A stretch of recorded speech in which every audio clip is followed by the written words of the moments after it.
It's good to see so many people here. It's really exciting. Yeah. Sorry, it's a bit dark for us. We're trying to find the warmest room in the house at the moment. Winter time. It is officially winter time now in Tasmania. Oh dear, and I see all these people like Vanessa wearing sleeveless tops and stuff, you know, here in the Caribbean. Oh, Sharon in Mexico, lovely. So Doug and Joanne, where are you at the moment? Are you in Mexico as well?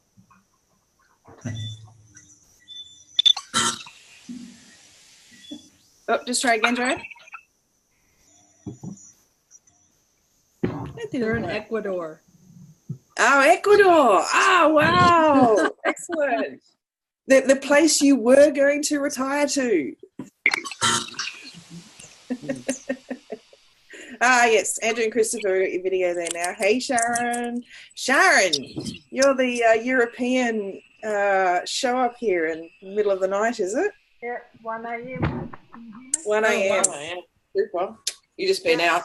I had an internet.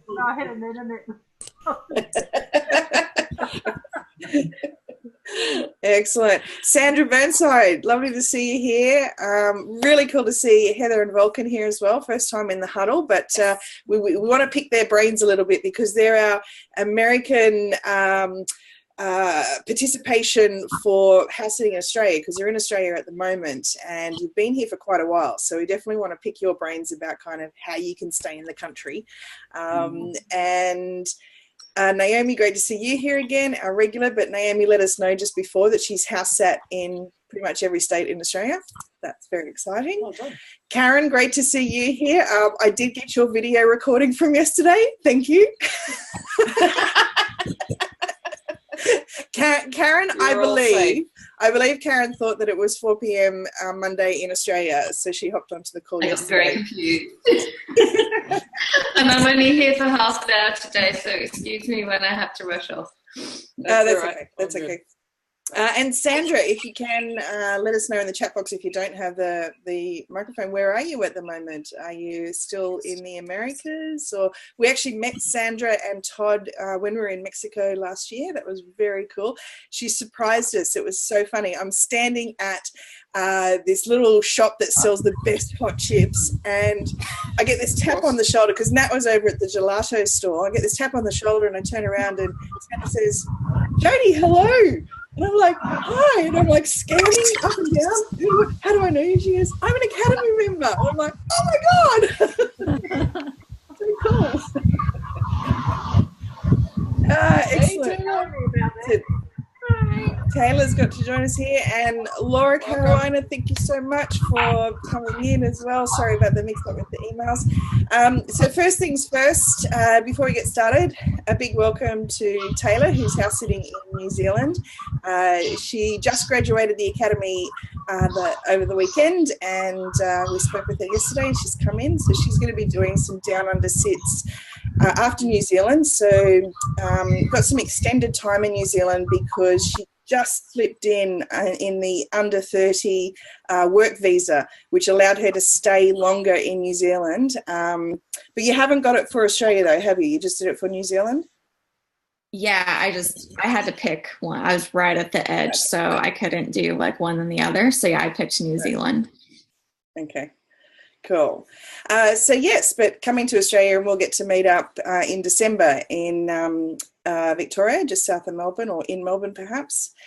So all the other familiar faces there. We've got our Aussie contingent. Really cool to see Andrew and Christopher, who are house sitting in Australia as well, and Gavin and Jill, who are our long-term Australian house sitters, who've got lots of insight to share around what's changed over the years, because I think you guys are like pushing 8 years now, are you?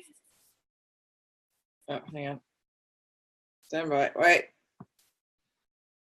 Okay. Yeah. Good. We go 8 years In August.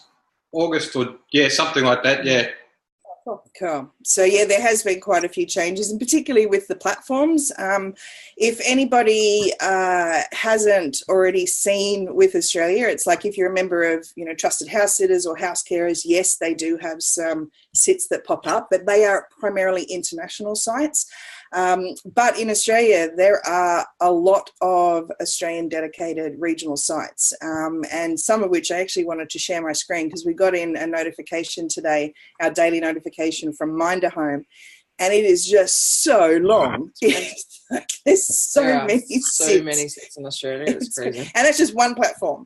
And I guess to be really clear on, House Sit Search and House Sitting World. House Sitting World shares sits from Happy House Sitters, which is another one of the Australian platforms. Oh, I can't see that good. I'll put these back on. So yeah, House Sitting World will bring up notifications for house carers and happy house sitters. But I think at some stage maybe we'll have a chat with Tim and Louise when they can join us next time. If all of us perhaps could write to the owners of Kiwi House Sitters, Aussie House Sitters, House Sitters UK, House Sitters America, House Sitters Canada. It's one group with replicated websites around the world, and it's a very good site. All of them are very good sites, and they have a really nice, system of star ratings and how people reply to you and all of that.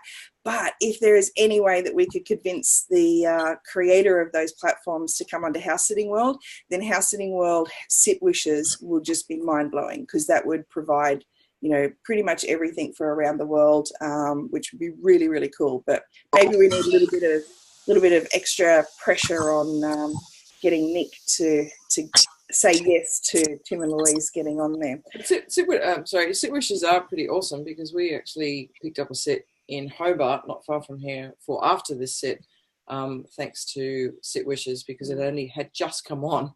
So we got in about an hour after they actually posted it, which was it was after the last huddle actually, and it was about 1 o'clock in the morning for us, and we actually wrote to them, and the next morning they went, oh my God, like that was really quick. So yes, okay, that'd be great, like come down and see us and let's do this. So but that was thanks to Sit Wishes, because it wasn't until the next day that we actually got the notification from the platform about that sit. So yeah. So I'm just going to quickly, before we get started, I'll share my screen and just actually show you. Hello, iPad 84. It's Carolyn. Carolyn, welcome from Vanuatu. You made it. Yes, it's probably not showing a picture. Is it not showing a picture? No, but that's fine. Your internet's probably not good enough for it. Oh, I've spent all morning trying to get this going, so I don't know how long it'll last, but let's give it a best shot. That's all right. Welcome. No worries. Welcome. It's good to have you. Thank you. Okay. If you're seeing my screen now, I just want to show you the Minderhome alerts for today, just in the posts that would come in the last 24 hours. So as we scroll down, it looks like they're going state by state, maybe. Yeah, they do. So ACT, New South Wales, and we keep going. We've got Northern Territory this time for both Darwin and Alice Springs. That always excites me because I love the Territory. Queensland showing up there. And we're still going. Lots of Queensland.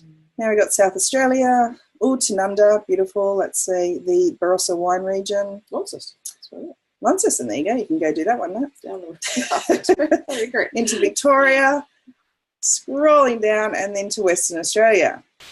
So that's every single day. That's one day. I don't know if they're brand new or they're repeated each day, but yeah, that's pretty amazing. Yeah, that's pretty amazing, it's for sure.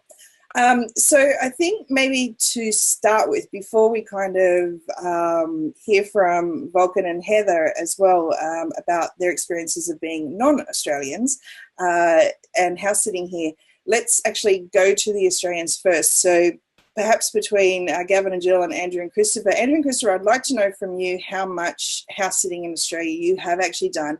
And being homeowners, have you ever got house sitters in at any stage? Okay, so we've never had house sitters in our own apartment. It's fully permanently rented out.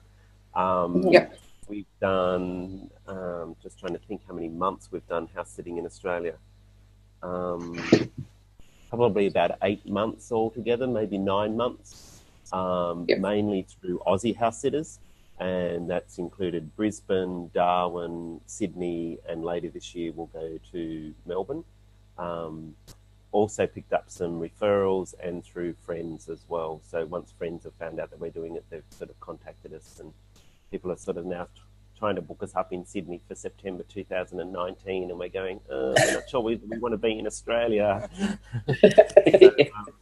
But yeah, we've found, and through the Aussie house sitters, we're finding more and more people are contacting us directly rather than placing ads.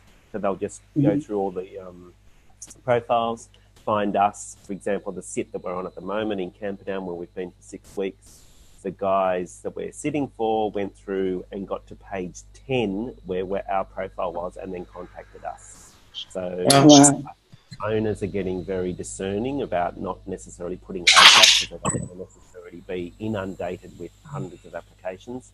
So they're actually going through and starting to pick the sitters just from profiles. So the profile is key. All right. Hopefully everyone heard. Doug was just letting us know that you were a little bit hard to hear there, Andrew, as well. But Ian and Vanessa as well, if you want to unmute just for a sec as well, because I just remembered, as you said, Ian, when you lived in Perth, was that at a time where you ever needed house sitters, or you only ever took house sitters in when you were in Panama? Yeah, Perth was really before I ever came across house sitting. I left Perth in 2008, so my real introduction finding house sitters was much later on in Panama. Yeah. Cool. All right. So we'll come back. If anyone's interested in Western Australia, which I think Perth still has the title of the most remote city in the world, because it's so far away from everything. But it is beautiful. So Ian and Vanessa have done a lot of house sitting in Western Australia primarily, hasn't it been? Yes. Yeah. We've been back twice now for house sitting for 3 months at a time, and done 4 or 5 sits each time, I think. So, and covered not just Perth, but right down through and travelled sort of through the south part of Western Australia too. So combined a bit of travel and house sitting as well. It really surprised me actually, because the first time Ian said about going to Perth, I was sort of like, I've seen the rest of Australia and it's all really interesting, and I was a bit sort of like, there's not going to be much there, but there's actually so much to see there. And it is a great place. Yeah, there's so much house sitting there. Pet sitting, house sitting, every type of, sitting you can imagine. It's just loads there. Excellent. Yeah. And Naomi, will come to you with the all the states as well. We might do a roundup of some of the states and the highlights and good places. I think so. And a little bit of a precursor for Vulcan and Heather. If you didn't see their post about their nude beach in Sydney, we definitely want to hear about the ice cream delivery in Sydney, because I think Nat knows that beach. Probably. So Gavin and Jill, I know you wrote into one of the groups, whether it was House Sitting World or the magazine, you'd written sort of the experiences that you've seen change in Australia over the last few years. Can you just share that here with us as well? Yeah, I guess we started in Australia because that's where we were doing local sets, and that was about, 7 odd years ago. And back in those days, there was really, I guess, one major site for Australia. There was other sites, but they were hard to use, but there was one major site. It was Happy House Sitters. And if I remember correct, it was about 300. Yeah, for Australia-wide. Yeah, for Australia-wide, it was about 300. You could select states if you wanted to.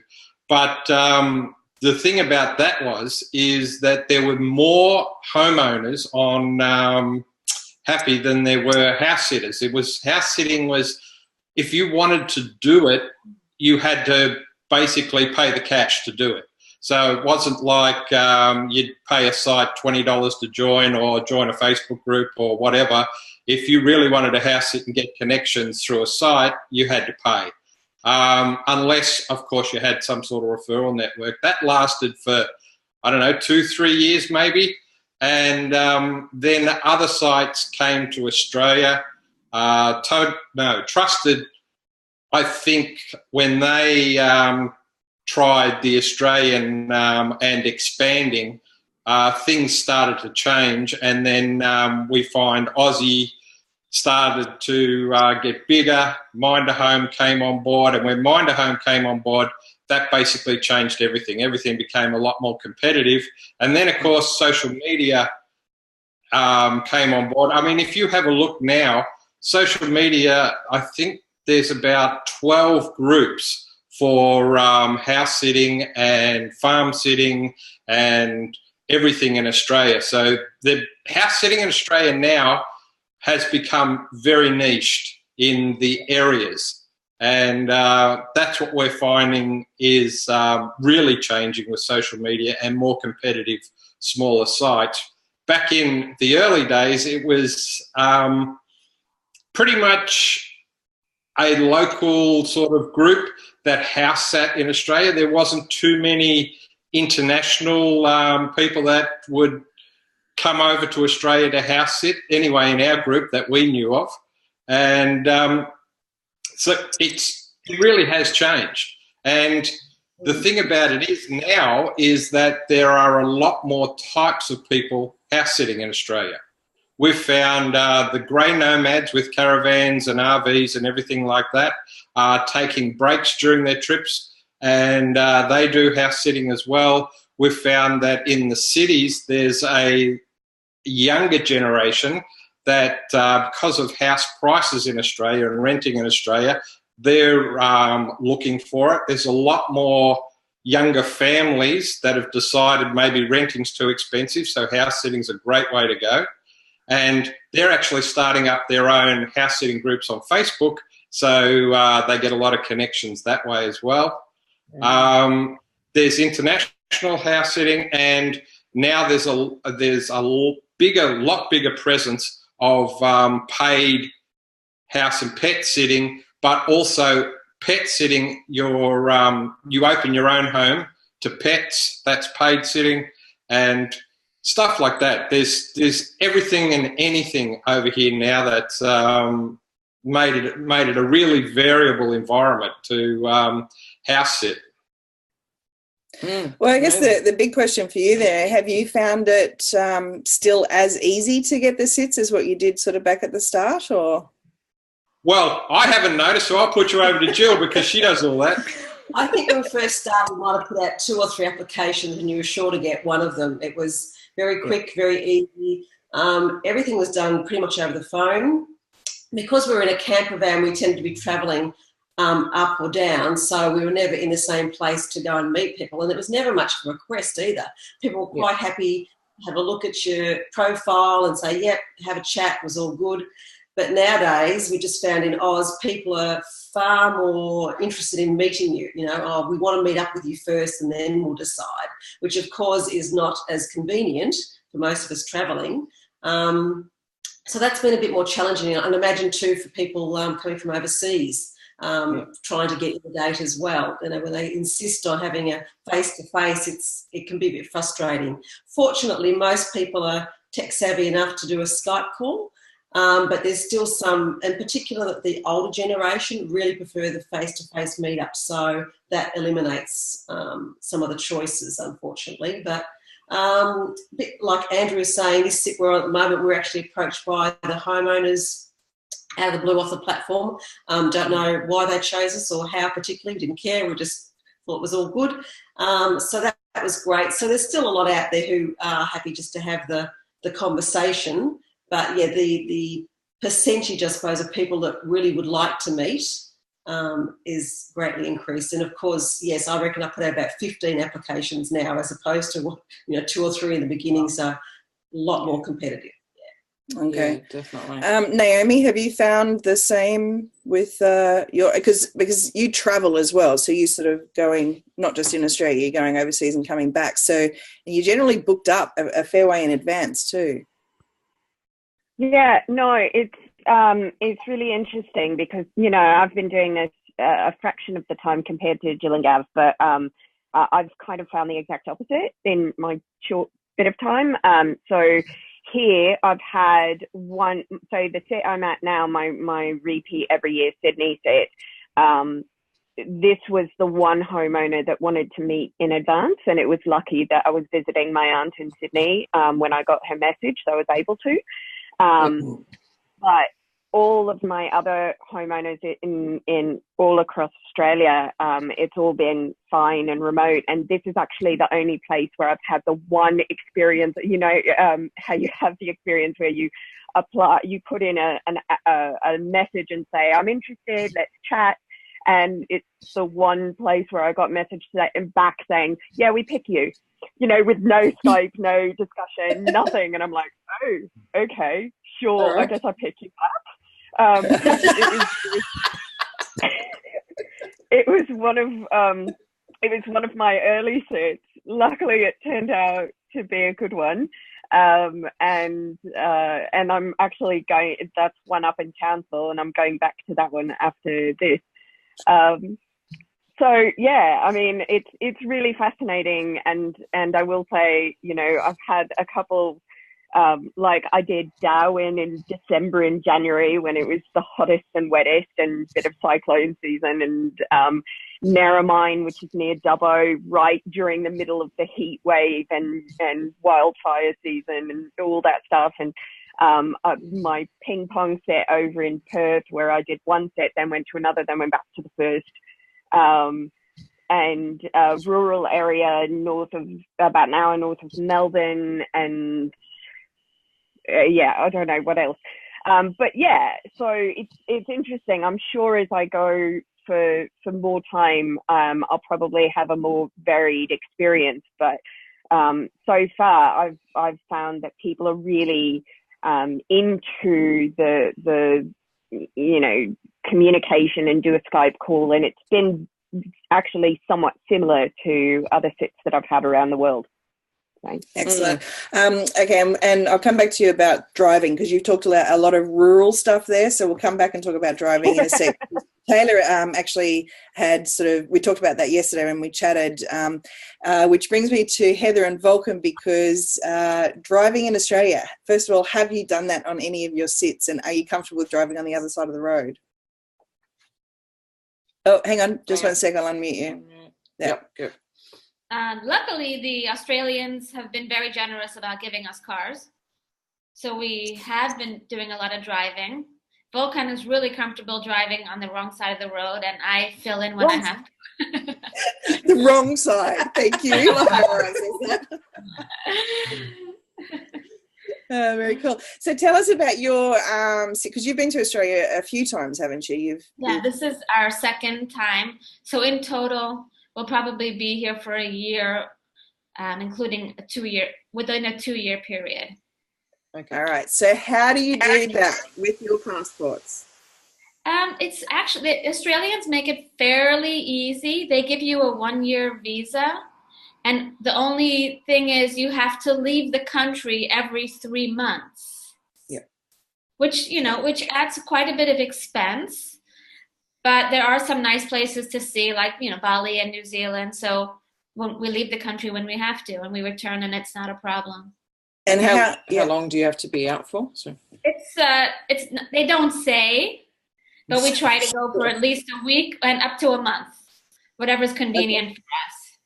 Right. Okay. But it's interesting you've got a visa for a year. I didn't even actually realize that's what happened. And I mean, most parts of the world, you do get a 3-month visa. Yeah. So at least we don't have to keep reapplying. That's good. That's cool. Excellent. So you've done a lot in New South Wales and Victoria. Where else have you been? We've only been in the big cities. We've been in Sydney, Melbourne, and Canberra. Okay. I wouldn't say Canberra's a big city, but even though it's our capital. And if you'd like to know how we got those sits, yes, please. Yeah. The original was through family. I have family who live here, and that was the first sit we had. And then we wanted to branch out a bit, and Andrew and Christopher got us a sit in Sydney, and Jill Shelton got us one in Melbourne. And then we used a website called comparehousesitting.com.au. And we found out about Mind a Home, Aussie House Sitters, and Happy House Sitters. And we found a really good sit on Mind a Home in Melbourne and close to the city. We don't find it that much different to apply for sits in Australia as we have in the US and the rest of the world. Typically, people do want a Skype session, as do we. Yeah. We found that the homeowners have been very generous. For example, for one woman, I was chatting with her and I mentioned that we have a 5-day gap between our Canberra sit and our Sydney sit, and that we were going to be renting a car and doing a trip along the way and stopping in Jervis Bay. And she said, "Oh, you can just take my car to Sydney. I'll pick it up when it's convenient for me." Wow. That's cool. I know, really nice. But we have also had one particular issue that we thought we think is a communication issue that we'd never seen anywhere else. Yep. When we were getting the tour of the house and being told all the responsibilities, I specifically asked, "Is there anything you'd like us to do in the garden?" And she said, "No, all that is taken care of. The pool is taken care of. You don't have to worry about any of that." Okay, great. And we had really nice back and forth communication with the family when they were away. And when they came back, we felt like they kind of shut down on us, and we were wondering what we had done wrong. And we happened to see her again, and we asked her, "Is there something that we could have done differently?" And she said, "Well, you could have mowed the lawn." So that's different from gardening. We were taken aback because I would never presumptively use somebody's lawnmower without having an instruction or being asked to. So we feel like she was trying so hard to be generous and pleasing that she didn't think it would be nice to ask us to mow the lawn, but she was hoping that we would read her mind and do it. Because that, in her mind, that would have been the nice thing to do. Okay. But I think that's sort of anywhere, isn't it? It's sort of everybody. Oh, Betsy is coming in on her birthday. This is how much. Oh, that's brilliant. Oh, that's so cool. Thank you so much. Don't feel like you have to stay too long, Betsy. All dressed up for winter. What the hell? Yes. Little Tassie, yeah, breathing out. That's all. I had actually reached out to Betsy on purpose to find out about their sits, and again with that kind of quote unquote border run, because of course Australia has no borders, but as Heather just pointed out, they're leaving every 3 months to come back, and I knew that Betsy and Pete had done that, and she said, "Oh, it's my birthday, I won't be able to join the call," so that's why it's so special. She's here. Thank you. Sorry to cut you off, Heather. Well, we went out to eat like old people, super early. That's cool. So yes, we were just chatting about, I guess those sort of communication things, Heather, is with anybody, anywhere, and I guess that's the fun of house sitting all round. But what I like with that is that you specifically had asked about gardening and the pool, but for whatever reason, the lawns are separate. Maybe lawns are different to them. Yeah, that's what I was wondering too, whether that was the communication breakdown. It's like, yeah, garden's one thing and lawn's another. Yeah. Who knows? That's it. Yeah. Hey, thanks for joining us, Lou. Thank you for sharing that. Betsy, we don't want to keep you here if you do want to have your birthday night, if Pete's got anything planned for you. But if you haven't got your video, there it is. Cool. So yeah, when you guys were in Australia, can you just tell us about? Thank you, Karen. Can you tell us about applying for the house sits outside of the country versus kind of applying for the house sits in country? Is it for us? No. Yeah, Betsy. Sorry, Betsy and Pete. Okay. You know, I never really noticed a difference. I didn't really understand that there could be a difference outside versus inside. We obtained both of ours while we were outside. So I think the first one we got, we might have set up even before we left Kauai. So we had our first international sit from Kauai in Fiji. And then we figured since we were in the neighborhood, we'd better concentrate on Australia or New Zealand. And we secured a couple of sits back to back. The first one was in Toowoomba and the second one was in Darwin. So we didn't even know where the heck Toowoomba was, you know, but. It's near Brisbane, everybody, if you don't know. I bet that's the same. Nobody else does either. But no, there never really was any sort of a prohibition or anything, any sort of advantage to being inside or outside of the country that I could see. Okay. Yeah. And that was a couple of years ago as well. One thing that we've just been discussing was Jill and Gav have noticed over the years that more and more homeowners now are seeking to meet if possible.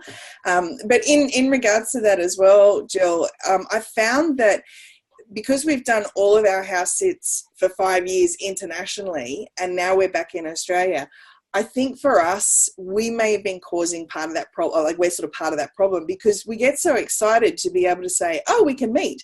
So we were doing a 6-week house sit on the Gold Coast and in the hinterland, and a 10-day house sit came up in Southport. It was a perfect gap fill for us. And we just said, yeah, oh, we can meet. So we kind of created that as well because I think we were like a little bit excited, the fact that we had a vehicle, we could go and meet the next homeowner because you just don't get to do that when you're, you know, going the international and, you know, different countries, etc. So we've even done it here. I mean, driving from where we are to Perth is going to be about a 2-hour drive. To Hobart. So Perth is actually just over there. The other Perth. We actually have a Perth just here. But to Hobart, sorry, is about a 2-hour drive. Something that we do want to do, like we did have it on our schedule and the homeowners here said, with the cats, if you just want to go away for a night down to Hobart, absolutely fine. So we'd planned to do it anyway. So now we have this opportunity to meet the homeowner for the next one as well. Yeah. Yeah, it is a bit different. It's good though.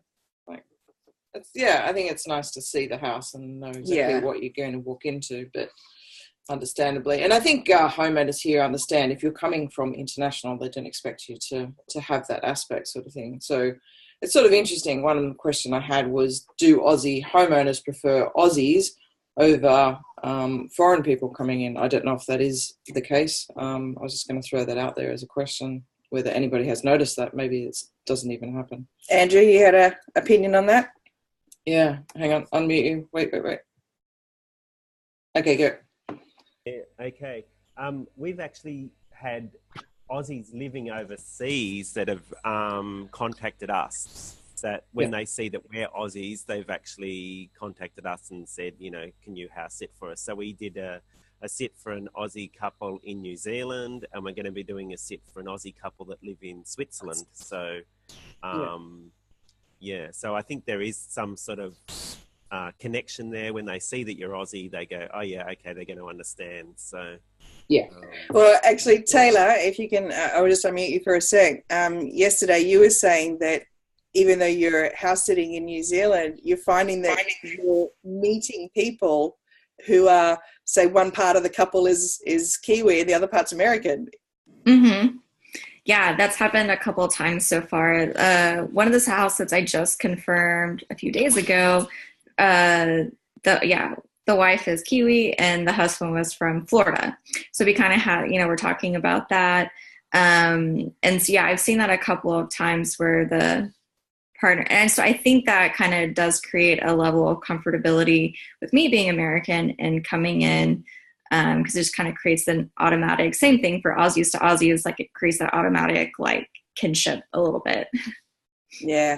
And for all the Canadians as well, because we do tend to have this Commonwealth thing with the Brits and Canadians and Australians, we have that Commonwealth aspect. I did take a really cute photo the other day. We were down in this part of the Cataract Gorge, and there is a couple of maple trees there, I believe. They're beautiful big maple leaf, and there is a little wallaby picking up the maple leaf and eating it. And I was trying to take a photo so I could say to all of my Canadian friends, the wallabies eating the Canadians. Crush the Canadians. But I couldn't get the right shot to show that it was an actual maple leaf. Gav, you wanted to add something? Yeah, it's been different for us because we are Australian, I feel, because you can break pretty much Australia down into sort of like rural, regional, and the cities. In the cities, I don't think nationality or international makes a big difference. Regional, it makes more of a difference, and rural, I think it makes quite a sizable difference. In the rural tends to want to get to know you a lot more than we've found in the cities, and in the regional areas, away from the tourist areas, but in the regional areas, it makes, I feel it made a big difference. We got SITS because we were Australian, and we got SITS because just of our situation and who we are, and that's it. But that was in the regional areas of Australia. And also, it makes a difference in states as well. Australia's got quite a different attitude to house sitting in the different states. Western Australia, if you want to start anywhere in Australia, you start in Western Australia because they're very accepting of house sitters, and there's quite a few less as far as competition goes. So that's the place that we'd be if we were initially starting out. Also, if we were coming to Australia, I'd start in Western Australia and then hit the East Coast. Okay, well, that's interesting. Yeah, because we had done our country sit, regional sit or rural sit, and yeah, he was an old shearer. He was such an interesting guy. Like, we just had such great chats. So did they like us because we're Australian? Maybe there was an element of that a little bit more. I think they feel a little bit more comfortable. There's less multiculturalism out there, so they're not so used to foreign people and travelers out there. But then you have your other places like that sit that came up in Alice Springs. They would be very used to travelers passing through there because it is such a big tourist area. So I guess it's, you know, the Gold Coast to be very used to foreigners coming in and wanting to house sit because it's such a multicultural area and full of tourists. So I guess it's just picking those regional or those locations where people are used to having more international people in their sphere of awareness, as opposed to some of the more regional or rural areas, perhaps. Laura C., where is your house sit that you just got? You heading to Australia in our spring? Oh, hang on, I'll just unmute you. Wait, hang on. It's not working. Can you try? There you go. How about that? You hear me? Yeah. It's in 𝗖𝗲 Downs, south of Sydney. Oh, beautifully. I love it. And it's almost 5 weeks long, which is longer than I've done before. And it's my first Australia sit. So it's, and she didn't have Skype, this, the homeowner, or didn't want to use it or something. And so suggested Facebook Messenger video chatting. And so that's what we did. But it means you have to become a Facebook friend.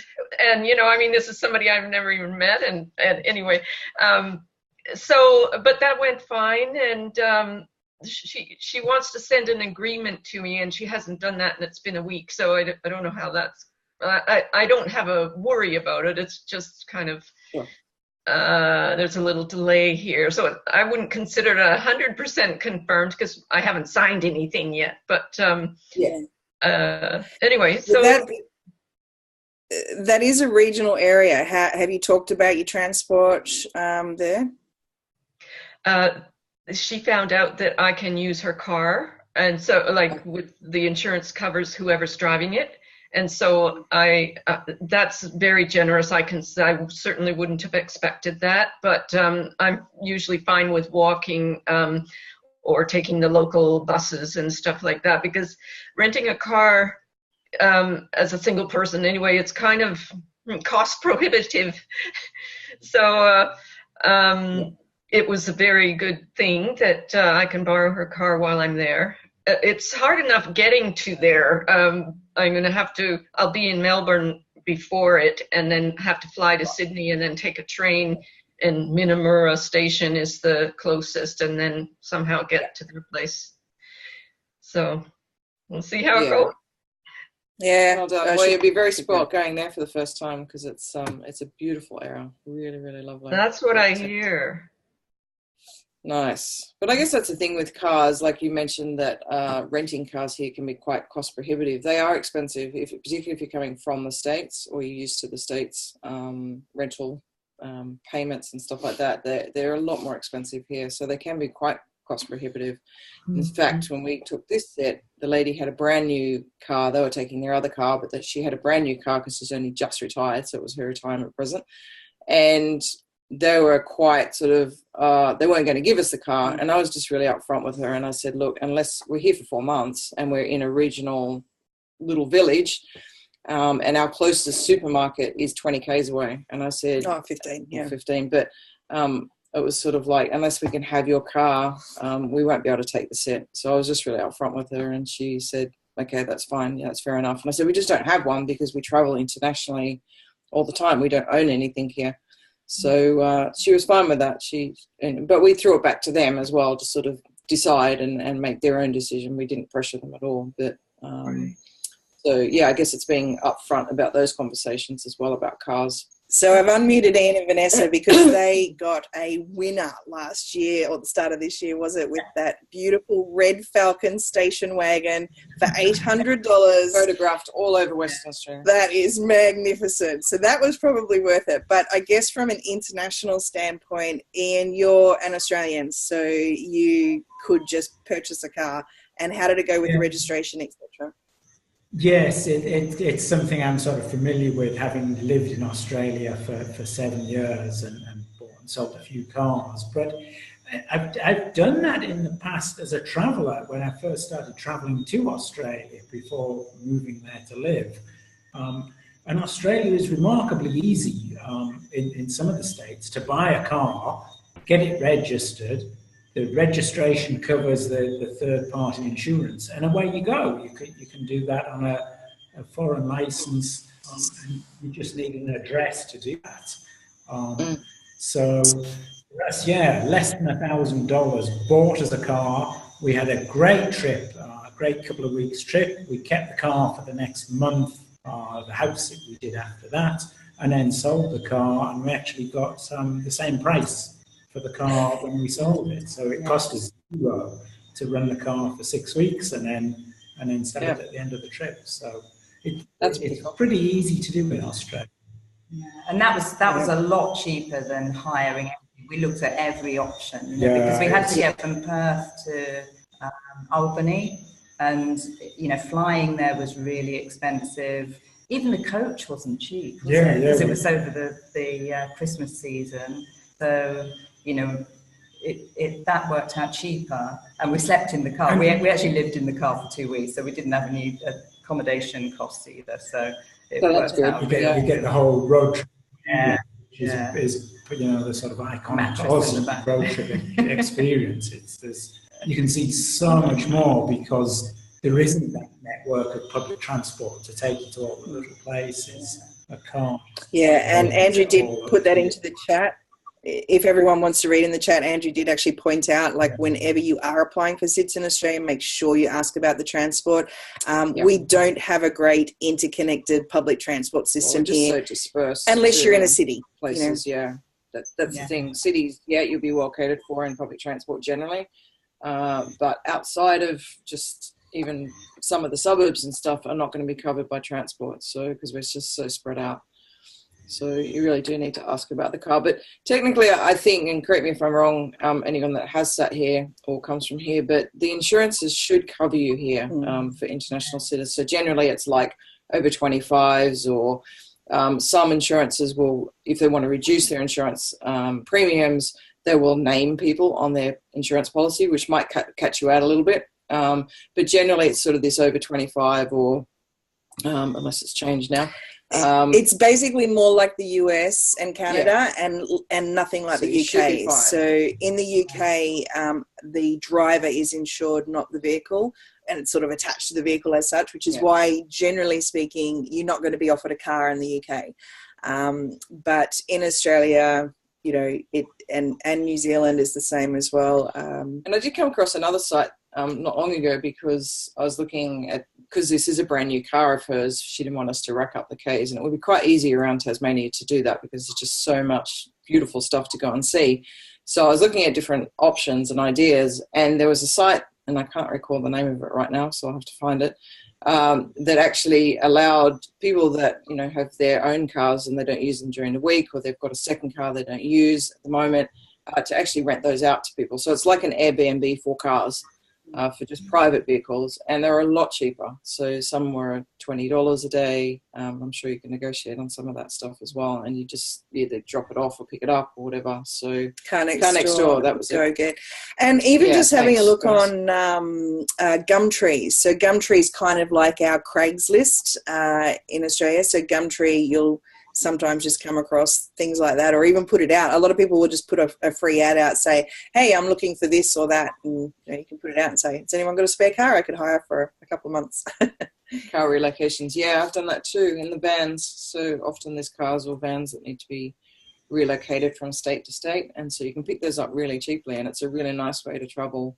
I went from Sydney all the way up to Cairns in a van over 5 or 6 days or something. You got to do it, so it was cool. It was a really fun way of doing it, and a cheap way of getting around.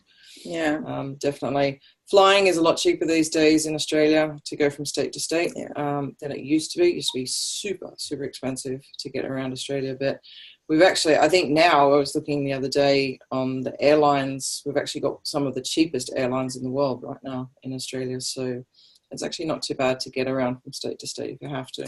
And just a note, our budget airlines, Tiger Air and Jetstar, you will pay for your luggage, just you know, very similar to the US as well, and Europe and UK where they have all the budget airlines. But with Virgin Australia, you have a checked luggage included. So that's what we had coming down here, and it pretty much worked out the same price as Jetstar by the time we would have paid for our bag as well. So Virgin here is a really good airline. Jetstar, you don't get any services at all. It's a very basic airline. Tiger, I think, is probably the same. But Virgin actually was pretty good here.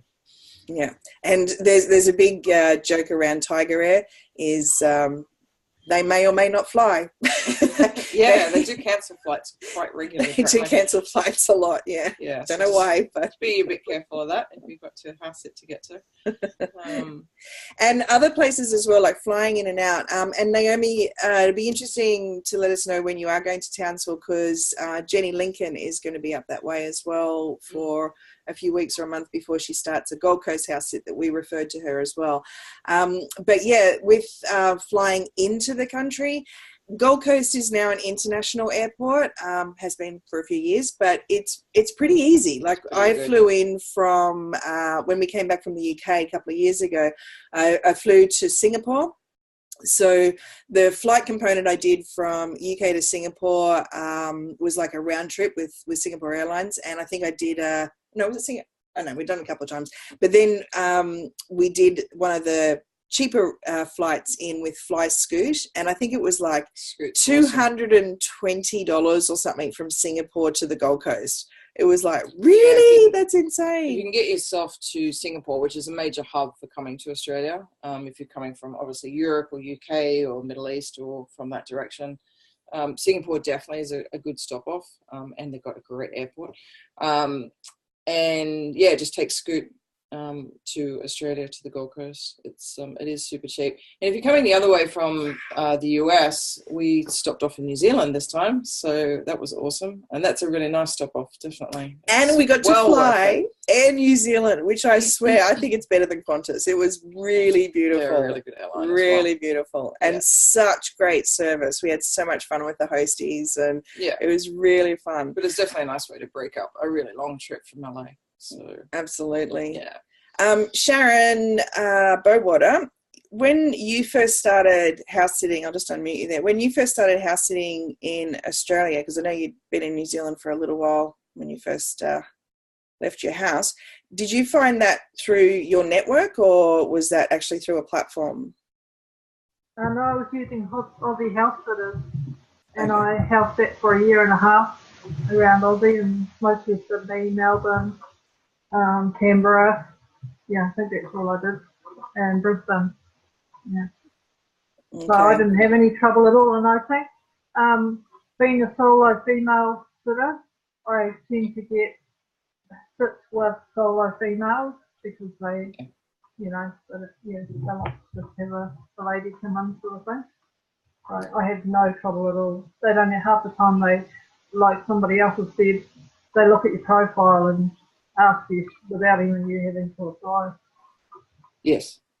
Yeah, Yes. there's always that like, attract, like. And I think, you know, Andrew and Christopher, when you mentioned you were on like page 10 as people scrolled through to find you, you know, there's always a like, attracts, like, you know, whether it be the vegan to the vegan, the gay couple to the gay couple, the solo sitter to the solo sitter, like, you know, a Canadian to a Canadian American, it's going to always happen. It's just where we have our comfort zones as human beings. Yeah. I've got my regular one in Melbourne, and I think I'm going to come back and do it.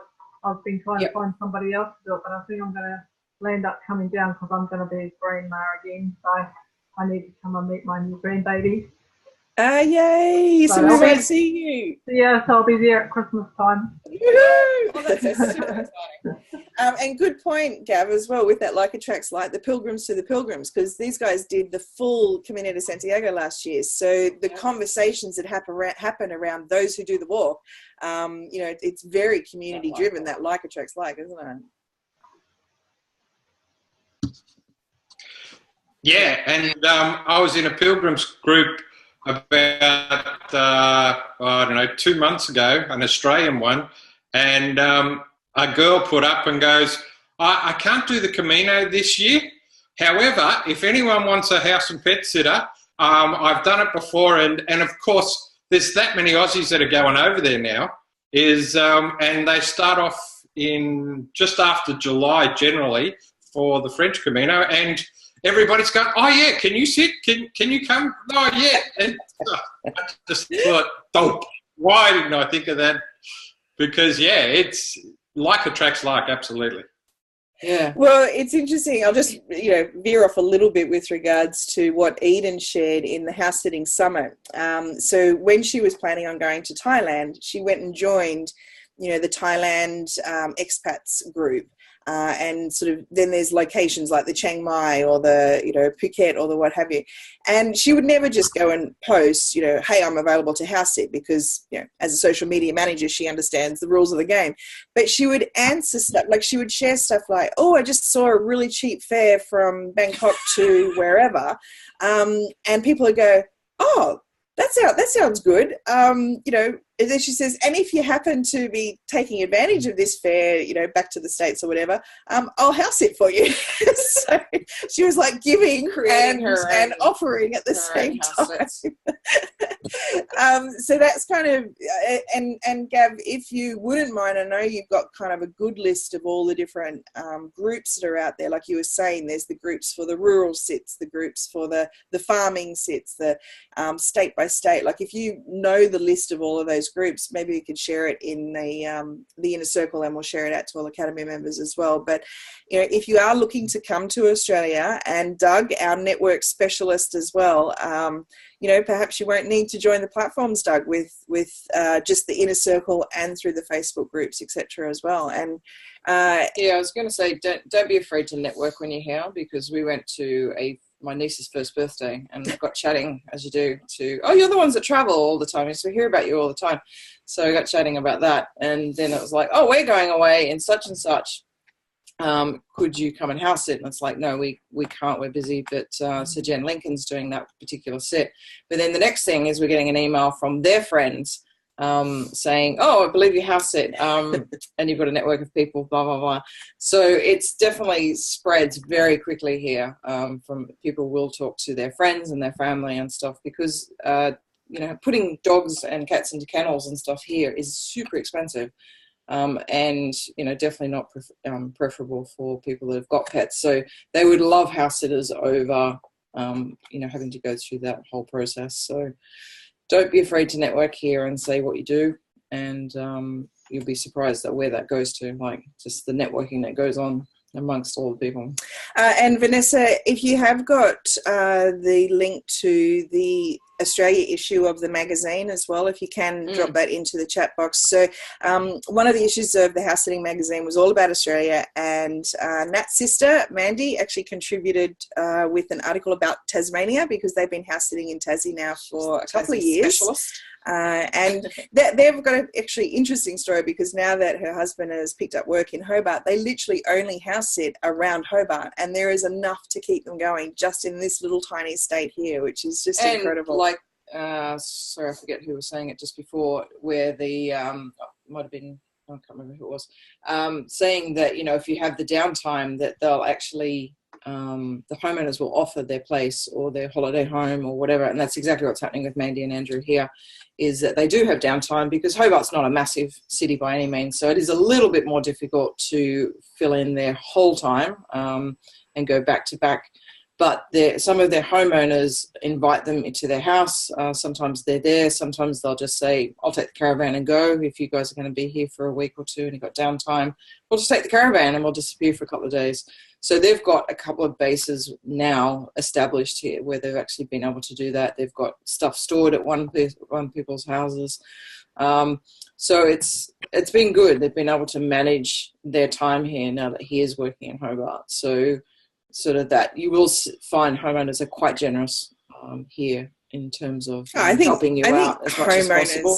Homeowners are generous worldwide. I mean, we've definitely, you know, particularly because most of us will actually be house sitting for expats anywhere in the world. And, you know, as Taylor pointed out as well, like even if it's half of a couple type of thing, it's sort of that mindset of global citizenship and just adventure. And I guess from a cultural standpoint, Aussies, generally speaking, are pretty open and pretty well travelled. Not everybody. I mean, you know, the couple that we house sat for 2 months in that little tiny rural town, you know, we said to her, you're retired, are you going to be travelling to Europe or anything? She's like, no, I think I just like to go to the caravan each year down at the water and see my grandkids, and, you know, I don't know if I'll go overseas. And, you know, that's the same in every country. Not everybody is intrepid like, you know, all of us here are.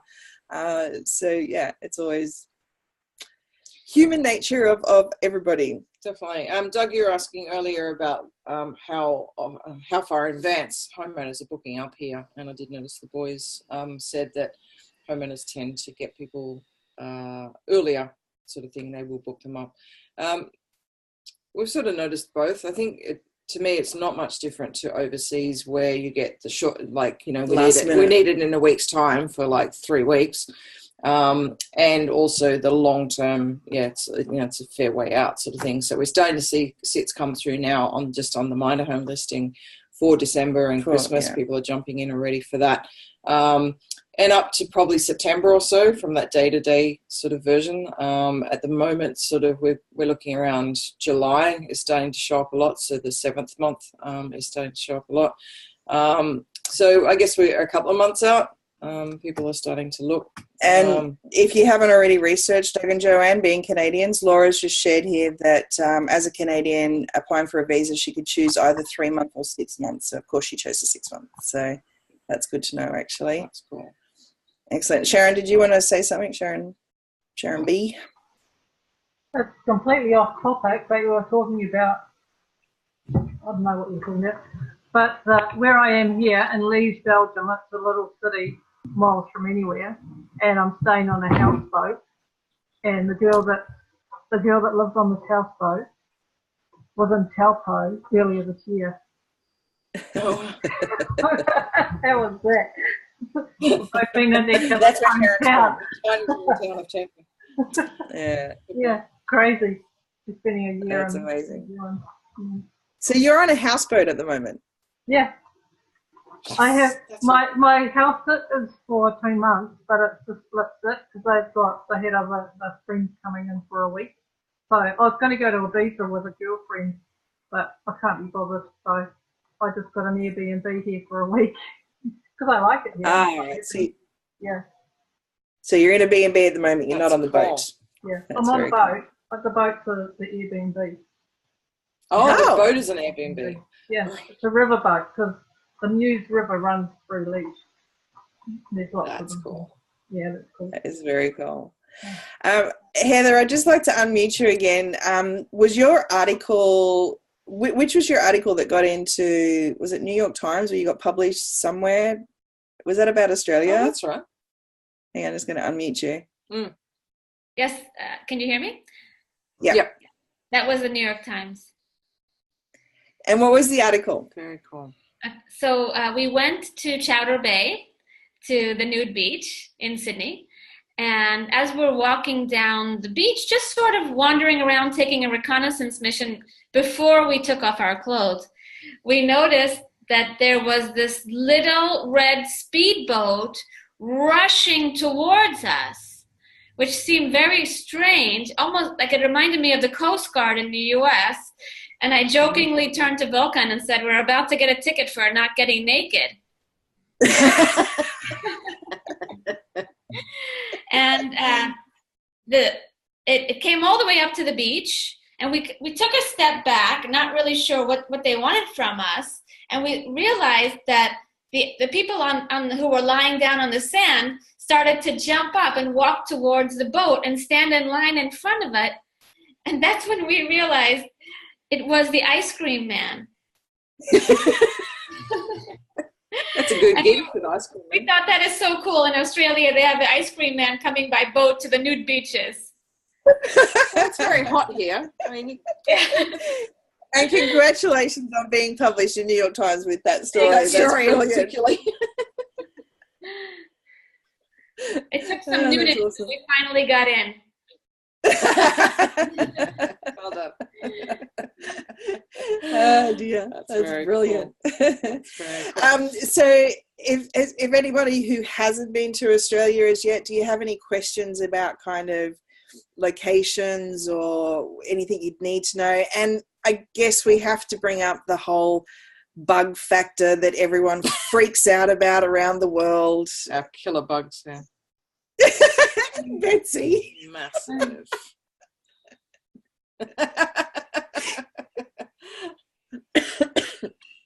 Reptiles. Okay. Oh dear. Yeah, we do have a lot of things. Actually, land and sea. I'm going to bring another Australian in because you have actually stayed with us the whole time, Carolyn. Have you done house sitting in Australia as well, or did you go overseas? Is this me? Yes. Yep. No, always overseas. I've really done nothing in Australia, maybe one or two very early on, but all international. Yeah. Yeah. Okay.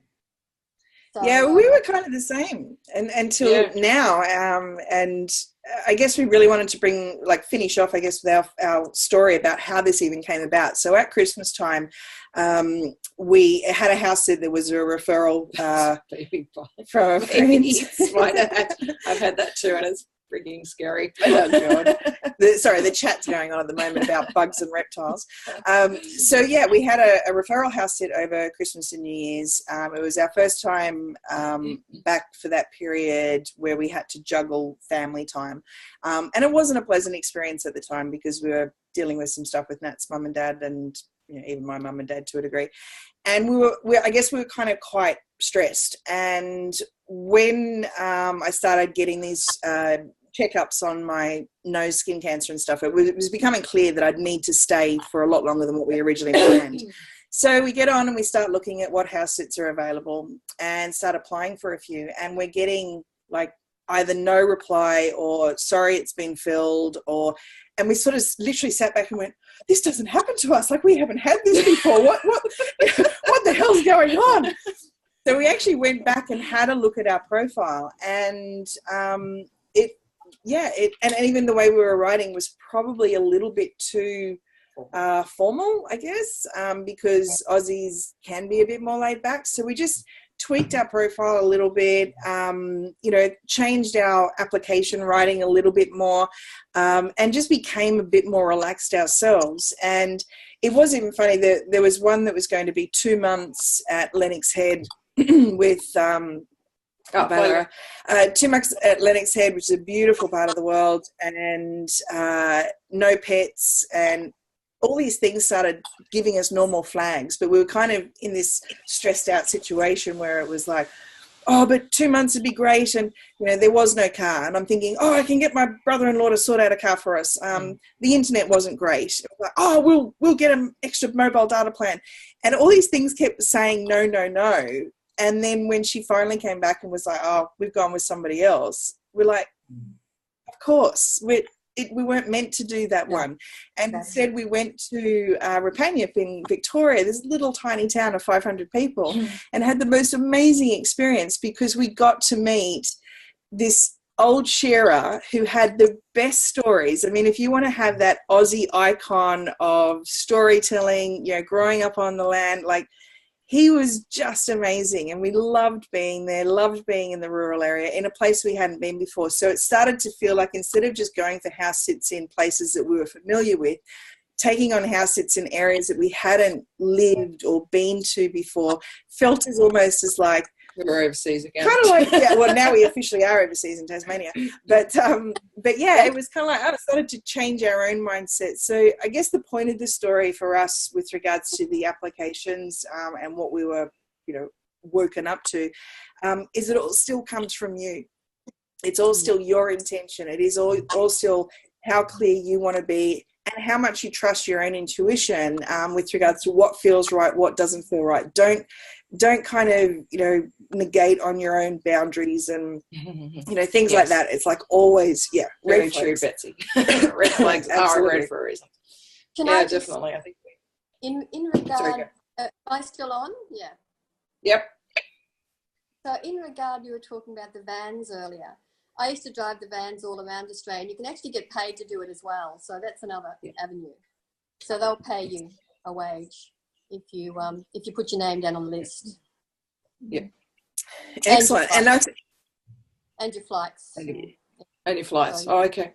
So with like Polo and Maui, they'll do all that as well. So yeah, I used to run a backpackers in Alice Springs for a couple of years way back when. And it was always a great option to for the travellers to, you know, look at the relocations and have their expenses covered to get the vehicles where they need to go. And I think that's why I don't look for house sits in Australia, because I've sort of travelled, you know, all around Australia. So I tend to be, I love the overseas, but so. Yeah, definitely. Both got frogs in our throats today. Yeah, talking too much. Has anyone else noticed, the boys or Gav and Jill, about the actual profile, Naomi, about how you've actually phrased your profile? Do you have a different profile for Australia as opposed to overseas stuff? We have. When we travel internationally, we change our profile and our website, and when we come back to Australia, and depending on where we're actually aiming to sit in Australia, we change our website and profile as well. We tend to go for the more very popular places in Australia. And so in changing our profile around, we know what works in various areas. So it seems to make a difference. And also Jill changes her application email and that sort of thing. And we also attach some of our references to the application email, and we'll choose different ones for the different areas that we're traveling. But definitely between traveling internationally and house sitting in Australia, or house sitting internationally and house sitting in Australia, we change it round. It's like you girls found. Internationally, we tend to emphasise the travel aspect more in the between countries. In Australia, we tend to emphasise a lot more local. You'll see me on a lawnmower occasionally, or behind a vacuum if I have to, and that sort of thing. For photo purposes only, though, of course. Exactly. There's nothing working, but, you know, I'm there. It's all for the photo shoot.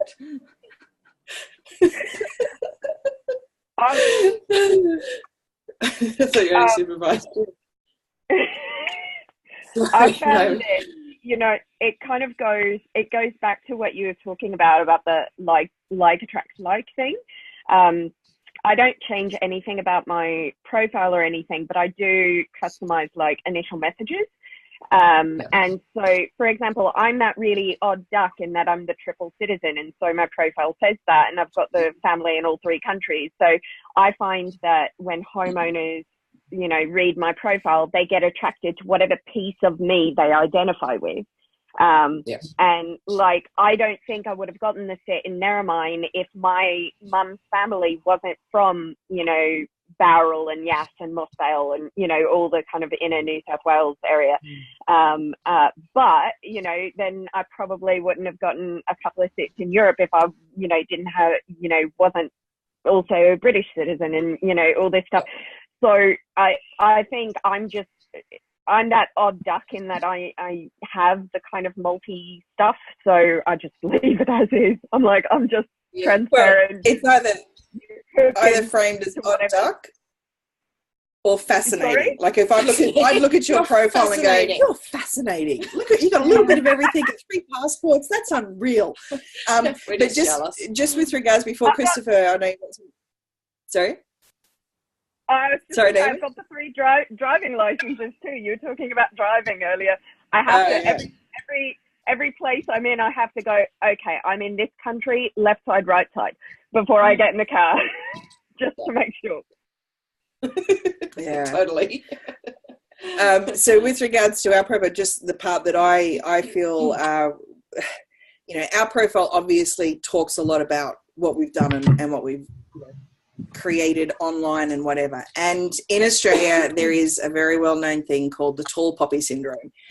So that was what was probably from our perspective, like Naomi, yeah, you'd be fascinating. It's like, oh, she has a little bit of this, that, and the other. That's fascinating.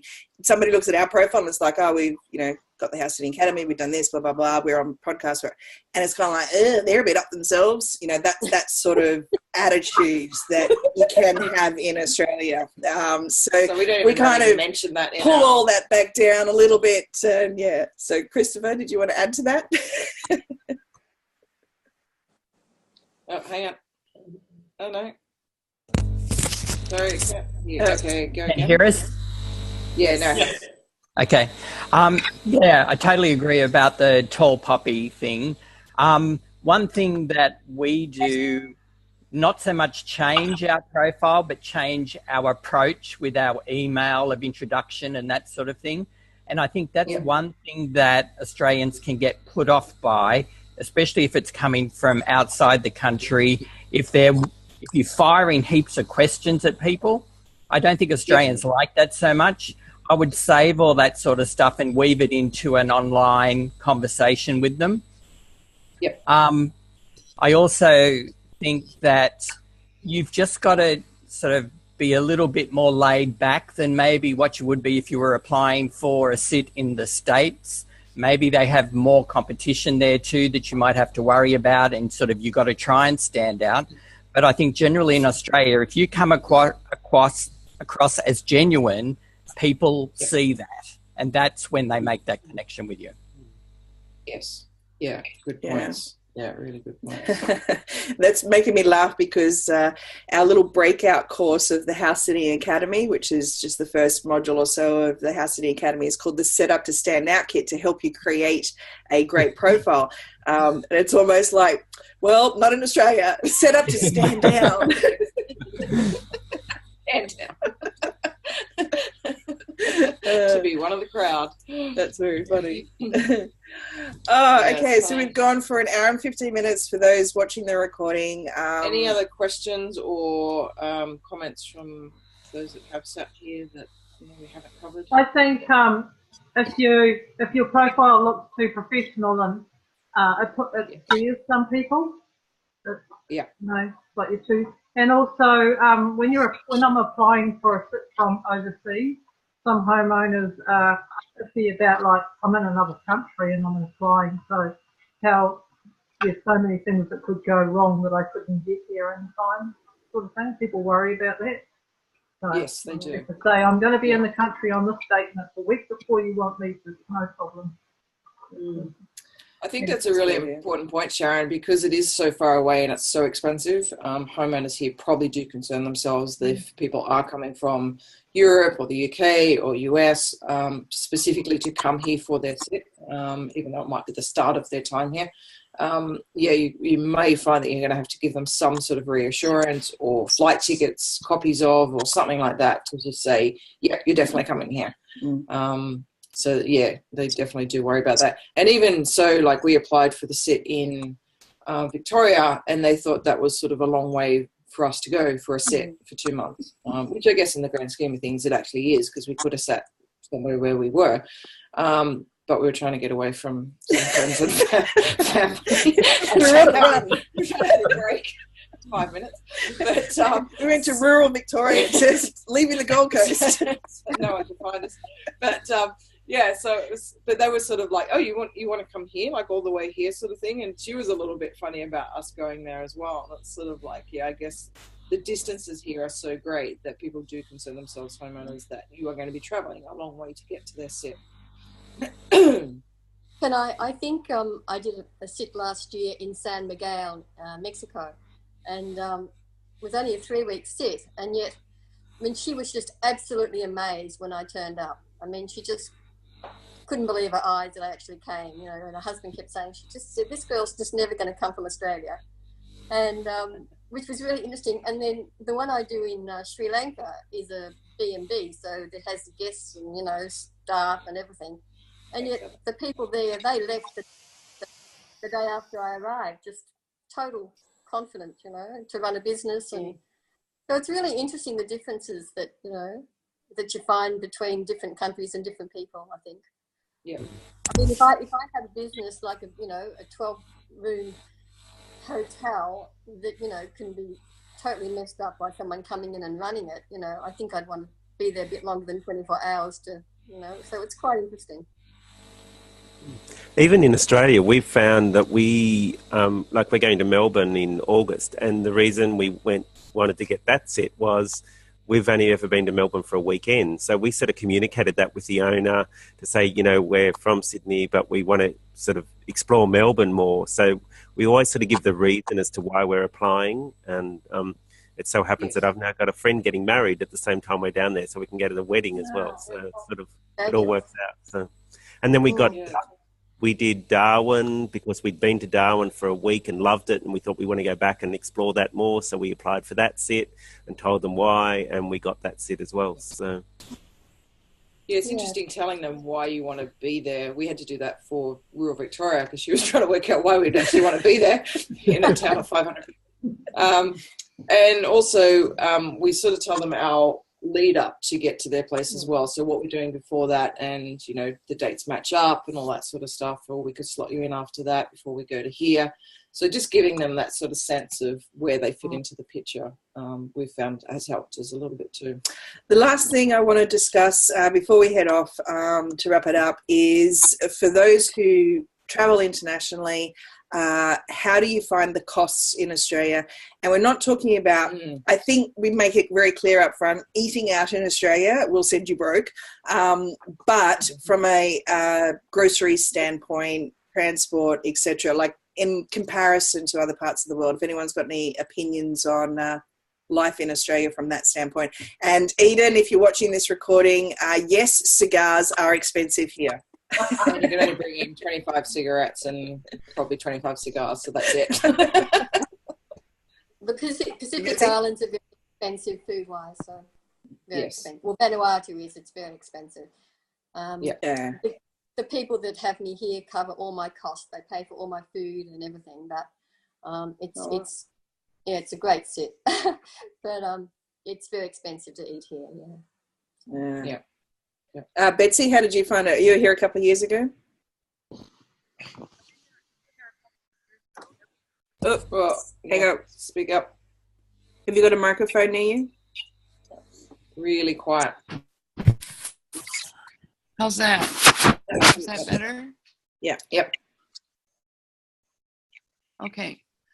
Well, I think we found out right away that eating out just was going to bust our budget wide open. We just couldn't believe how expensive it was to go for a coffee even. And, you know, we like to go to happy hour, and I about passed out the first time we went to happy hour, and beer was like $9 or something. You know, we're not that we're alcoholics, but we were going to go broke. So I mean, honestly, and I thought that the groceries were kind of, what would you say, Pete? Were the groceries similar to the U.S.? Maybe a little higher than what? Meat was higher. We were coming from Kauai, which is probably one of the most expensive cost of living markets in the U.S. And you know, we really had to budget, and we weren't prepared to budget, and so we had to get used to budgeting really quickly. And the other thing that I just wanted to point out also for folks who've not been to Australia before is that your internet sucks. I'm sorry to say. It does. You know, the quality. I mean, it's just pathetic, people. You know? It is getting better. We're seeing with our kids now.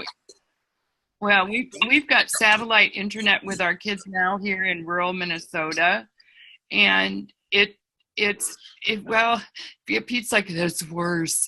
And it's like, it's pretty bad. But I think in Darwin in particular, the internet was definitely subpar.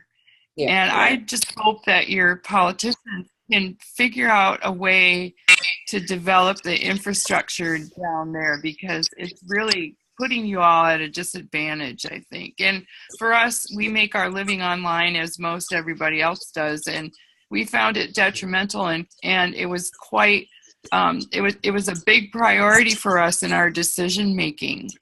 You know, it put Australia way down on our list of priorities to return to, and it primarily was internet and cost of living. Yeah, to be fair, it has changed, or is in the process of changing right now. We have the NBN, which is the National Broadband Network, coming in. Still not great. Still not great. It's still being installed all over the place, so it's definitely not there yet. It definitely seems better than it was a couple of years ago, for sure. Still expensive, still limited internet downloads and stuff like that. You might get 100 that's changing gig and 200 gig and stuff like that, so you really do have to actually ask your homeowner how much you've got if you're going to work online. We've had to do that a number of times, and find out the speed as well, because it's not been great in some areas that we've been to or we've heard about. So you've just got to be really careful and ask all the questions you need to ask about with the broadband here. One thing we did with our last homeowner, she only had 200 gig for the month, and the way that the or at least Telstra works, which is one of the main providers here, is they don't tell you when things get upgraded. Yeah. So people who are a bit older, etc., they lock into their contracts, or they're not even contracts, but they're just paying their monthly thing with the plan as it was. And they just don't know that they could actually get more for less these days. They're not aware of that. So, you know, if the internet is important to you, then perhaps as the relationship develops, it could be something you could help them explore, because a lot of the times they just won't realize that there are better deals than what they currently have. Yeah. We found that with our last homeowner. You know, our 200 gig was okay. We didn't go near that, but it was more just like she could have actually had a faster speed with more more gigabytes available for less money. Yeah. She just didn't know about that. So we're getting there, but do ask your questions if you work online. That's actually what we've found. I think that's... Go on. Yeah, go, Gav. That's actually what we've found, is that now the NBN is going across Australia, is that the places we're staying have unlimited internet, but they've bought a very slow speed. And even though that's gradually changing, that has been our experience with the NBN. You just got to make sure with the homeowners actually not necessarily what their plan is, but what speed they've bought their plan, because 99% of Australians won't understand speeds. And we've got caught out a few times going, Oh, yeah, no problems. We've got unlimited, but the trouble is you may as well send a letter. So that's really what we've found. Another couple of things in Australia. One, get an international driver's license if you're coming to Australia, because it's enforced over here. Even though you've got a license and that in a foreign country, if you don't have an international driver's license, they will catch you out. And I would pretty sure most insurance companies, even though you're under the owner's policy, they won't cover you if you don't have an international driver's license, even though you're licensed in another country. Wow. And another thing we found I've forgotten about, but there you go. Awesome, thanks. And there, as everyone saw in the chat as well. I figured it out, yes. As Vanessa said, handing out our business cards at dog parks. Man, the best thing ever since we got those business cards. Dog parks. Everybody was like, oh, is that your dog? Because, of course, she's gorgeous. And we go, oh, no, we're minding it. And they go, oh, really? The other day we had someone who said exactly that. And they said, oh, do you have a card and how much do you charge? What? You're free? Oh, we're so calling you. Yeah. Where do you actually live? Do you live on a canal? No, thanks. We only do canal sits. Do you have a boat? Do you have a boat? Yeah, for transport. Yeah, you're right. We actually had the same thing in dog parks up on the Gold Coast. We got propositioned quite a few times up there, just walking along and chatting about, no, this is not our dog.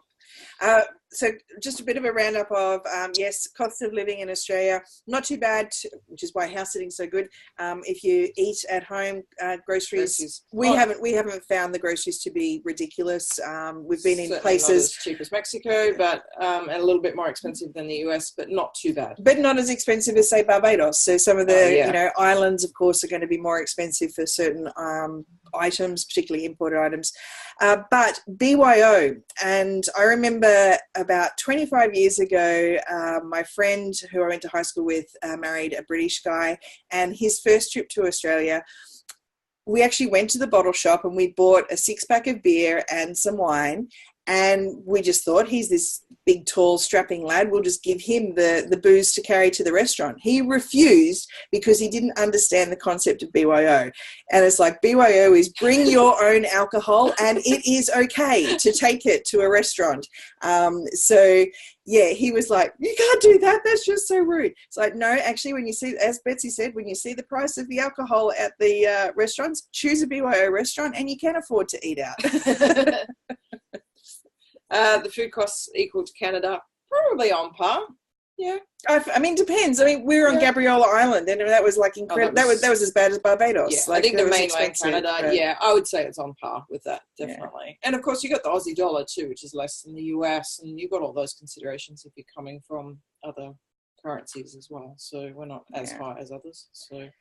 So for those who haven't been here before, we look forward to opening up the doors of our great land. Australia. It's very diverse. I mean, there's some really great sets here. It's just such a big country to get around. House sitting is an awesome way to see the place and really experience the local culture here, because we do have a very unique culture here. And it's awesome. Like we've really enjoyed it. We weren't going to be here this long, but we've got Jodie's mum's 70th, which we've been held to ransom to be at in March next year. So we went, okay, well, here's an opportunity to actually house sit around our own country. We've both been extensively around Australia individually. But it's great to do it together now, and we're really enjoying it. Tassie, I would definitely put on the map if you can get down here, because it is just stunning. Like, there is just so much beautiful wilderness down here, and some great sets, some really great people. So, Doug and Joanne, when are you coming? Yeah, are you there? We haven't got your sound. We don't have your audio, but... No, missing your audio. Damn. Unmuted. Thank you so much, everyone, for being here. We're at the hour-and-a-half mark. It's been awesome. Enjoy the recording if you're watching the recording. And thank you, Gavin, Jill, Naomi, to the boys, and everybody, Sharon, and get the magazine. Vanessa and Ian. Thank you so much for contributing. For Betsy, thank you. Happy birthday, and thank you so much for being here on your birthday. That's very exciting. Yeah, thank you everyone that's contributed here. I think it's been a really rich conversation today. Yeah, and don't forget to grab the copy of the Australia magazine, House Sitting magazine, and Yes, I think there's been some really good conversations in the other groups as well. And I know the huddle sessions are exclusive for Academy members, but we may just leak this one out because there is a lot to discuss, and you'll have people reaching out to you now to find out more information. So Sharon Fields and Anne's gone. Sandra, sorry didn't get to chat to you this time, but great to see you here. Yes, thank you. Alrighty. See you next week, everyone. Bye. Bye. Bye.